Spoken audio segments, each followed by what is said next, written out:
ఒక్క అడుగు వెనక్కి వేస్తే ఓటమి, 100 అడుగులు ముందుకు వేస్తే చరిత్ర. రాజకీయాల్లోకి రాకముందే విమర్శలు, ఆరంభ దశలోనే ట్రోలింగ్స్, బాడీ షేమింగ్. అన్నిటికీ మించి తొలి ప్రత్యక్ష ఎన్నికల్లో ఓటమి. అయినా కుంగిపోలేదు. పోగొట్టుకున్న చోటే నిలబెట్టుకోవడం ఖచ్చితంగా ఘనతే. గ్రేటెస్ట్ అచీవ్మెంట్ తన పరిణామ క్రమం, ప్రత్యర్థులకి చెంపపెట్టు. పరిపాలన, అభివృద్ధి లక్ష్యాలు, ఆధునిక తరం ఆలోచన ధోరణి ప్రతిపక్షాలకే కాదు ఏ పక్షానికైనా అసాధ్యమే. గవర్నమెంట్ని సింపుల్గా వాట్సాప్లో పెట్టేసిన మోడర్న్ థింకర్ నారా లోకేష్.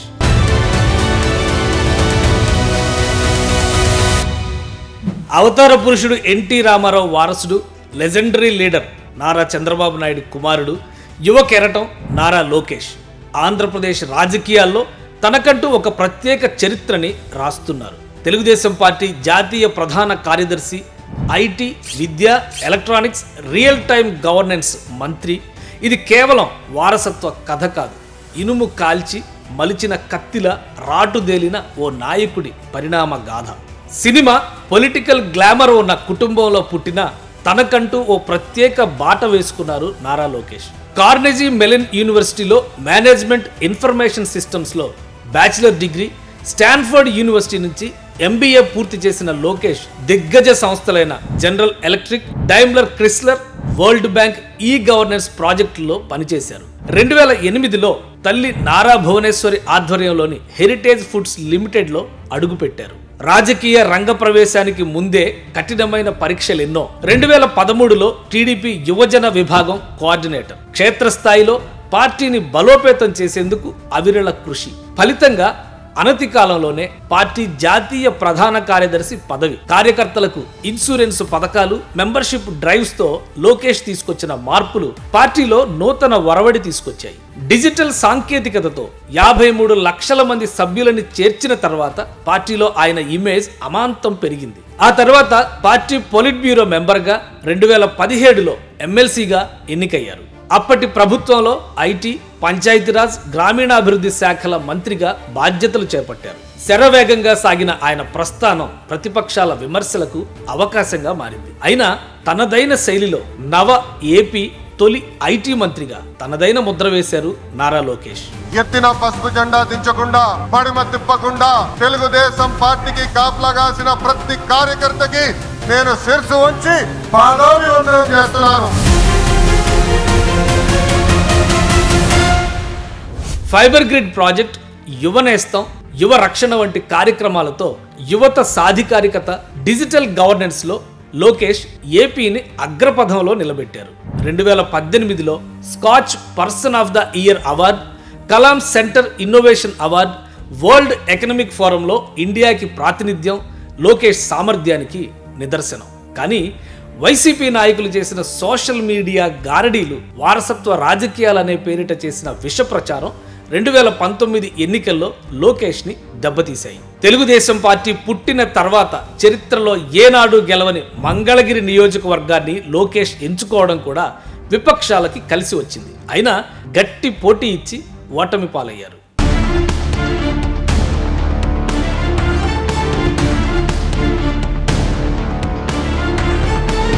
ఓటమి ఒక పాఠం, విజయం ఒక గాథ.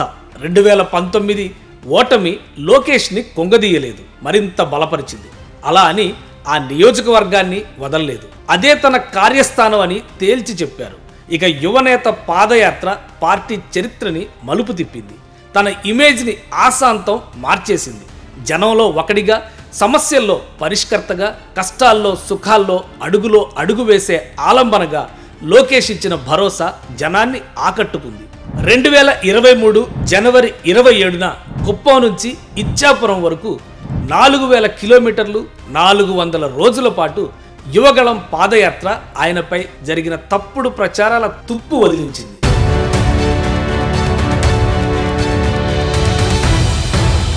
పాదయాత్రలో లోకేష్ ఉండగానే 2023 సెప్టెంబర్లో మాజీ సీఎం చంద్రబాబు నాయుడు అరెస్టు జరిగింది. ఆ సమయంలో లోకేష్ చూపిన తెగువ, నాయకత్వ లక్షణాలకు దేశం మొత్తం పులకించింది. 53 రోజుల తర్వాత చంద్రబాబు రిలీజ్తో మళ్ళీ జనం బాట పట్టారు లోకేష్. ఆయన శైలి అప్పుడే యువతరాన్ని ఆకట్టుకుంది. నా రక్షణ అవసరం లేదు, మనం చూసా, మీరే దగ్గరుండి రాలేదు. 2024 ఎన్నికల్లో మంగళగిరి బరిలో దిగితే 91,413 ఓట్ల భారీ మెజారిటీతో విజయం సాధించారు. 4 దశాబ్దాల టీడీపీ చరిత్రలో మొదటిసారి మంగళగిరిలో పసుపు జెండా ఎగిరింది.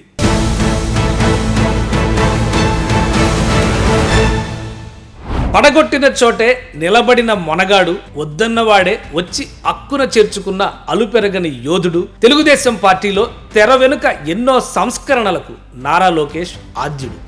డైరెక్ట్ బెనిఫిషియరీ స్కీమ్స్ గురించి రాష్ట్ర రాజకీయ చరిత్రలోనే తొలిసారి మాట్లాడిన నేత. కూటమిని కూర్చడంలో, సమన్వయం చేయడంలో, కార్యకర్తల మధ్య ఐక్యత సాధించడంలో నారా లోకేష్ అనుసరించిన విధానాలు ఆయనని అందరివాడిగా మలిచాయి. నియంతృత్వ ధోరణులు రాజ్యమేలినప్పుడు ఆయన ఇచ్చిన రెడ్ బుక్ వార్నింగ్ రాజకీయాల్ని యూటర్న్ చేసిన స్ట్రాటజీ. కార్యకర్తలకి అదే ఎనర్జీ మెడిసిన్. అందరు పేర్లు రాసుకున్నా, నేను ఎవరిని వదిలిపెట్టాను. 2024 ఎన్నికల్లో అధికారంలోకి రాగానే కోటి సభ్యత్వాలు, కార్యకర్తలకి 5 లక్షల ఇన్సూరెన్స్ తో పార్టీని తిరుగులేని శక్తిగా నిలబెట్టారు. ఐటీ, విద్యాశాఖల మంత్రిగా తీసుకొస్తున్న సంస్కరణలు, పెట్టుబడులు తెలుగు జాతిని ఆత్మ గౌరవంతోనే కాదు, ఆత్మ విశ్వాసంతో నిటారుగా నిలబెడుతున్నాయి. ఇప్పుడు ఆయన విజన్ ఐటీ నుంచి మైటీ ఆంధ్రప్రదేశ్ దిశగా మారింది. సైబర్ సిటీ నుంచి క్వాంటమ్ వ్యాలీగా రూపాంతరం చెందింది. ప్రపంచంలోనే తెలుగు జాతి అత్యుత్తమంగా నిలవాలనే తన తండ్రి ఆకాంక్షని సాకారం చేసే సైనికుడిగా మలిచింది. అందుకే ఇప్పుడు నారా లోకేష్ పడిలేచిన కెరటం, వారసునిగానే కాకుండా సరికొత్త శకానికి కొత్త సంతకం. తెలుగుదేశం, తెలుగు జాతి ఆశాకిరణం.